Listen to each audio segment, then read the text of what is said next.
ഇനി നമ്മൾ കുറച്ച് ചക്ക വയ്ക്കുകയാണ്. ഓൾറെഡി എല്ലാം സെറ്റായിട്ടുണ്ട്, ആവിയൊക്കെ വരുന്നുണ്ട്. ഇനി പയ്യൊന്ന് നമുക്കൊന്ന് ഇളക്കിയൊക്കെ കൊടുത്ത് ഒന്ന് ഇളക്കി സെറ്റായി കഴിഞ്ഞാൽ നമ്മുടെ ചക്ക വേവിച്ച് റെഡി. കണ്ടോ, കുഴയുന്ന കുഴ കണ്ടോ? അതിൻ്റെ കൂടെ ഇച്ചിരി ബീഫ് കൂടെ ആയല്ലോ. ഓൾറെഡി എല്ലാം നീണ്ട് വെച്ചിട്ടുണ്ട്, അരപ്പ് ചേർത്തുകൊണ്ടിരിക്കുകയാണ്. തീ അടിപൊളിയായിട്ട് കത്തുന്നുണ്ട്. ഇനി നമുക്ക് അതിൻ്റെ പൊടിയെല്ലാം ചേർത്തുള്ള പരിപാടിയാണ്. മുളക് പൊടിയെല്ലാം ഇട്ട് നല്ലതായിട്ട് ലക്ഷ്യം ഇളക്കുന്നുണ്ട്. കരിയാതെ കിട്ടുമെന്ന് നമുക്ക് നോക്കാം.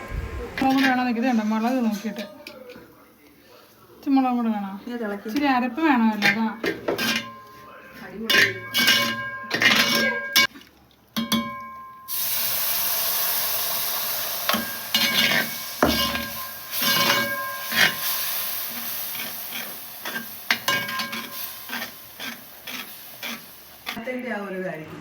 കറി ഒരു ഏകദേശം എല്ലാം റെഡി ആയിട്ടുണ്ട്. തിളയ്ക്കാൻ വേണ്ടിയുള്ള താമസം കൂടെ ഉണ്ട്. ഇതൊന്നും ബാധിക്കാതെ ഒരാൾ ഹാളിൽ കിടന്ന് ശിവ കാർട്ടൂൺ കണ്ടുകൊണ്ടിരിക്കുകയാണ്. അപ്പോൾ എല്ലാം സെറ്റായിട്ടുണ്ട്. ചക്ക വരികയെ നമ്മളൊരു പ്ലേറ്റിലോട്ട് ആക്കുകയാണ്. പയ്യെ കഴിച്ച് തുടങ്ങണം. വെച്ച് പെട്ടെന്ന് വിളമ്പാൻ പറ്റുള്ളതിന് വെച്ച് ലേറ്റ് ആക്കുകയാണ്. ഇനിയും കറിയും കൂടെ എടുത്താൽ മതി. കണ്ടോ, നല്ല കിഡിലെ ബീഫ് കറിയും ചക്കയും പ്ലേറ്റിലോട്ടെല്ലാം ആക്കിയിട്ടുണ്ട്. ഇനി നമുക്ക് പയ്യെ മനസ്സറിഞ്ഞിരുന്ന് കഴിച്ചാൽ മതി. ആഹാ.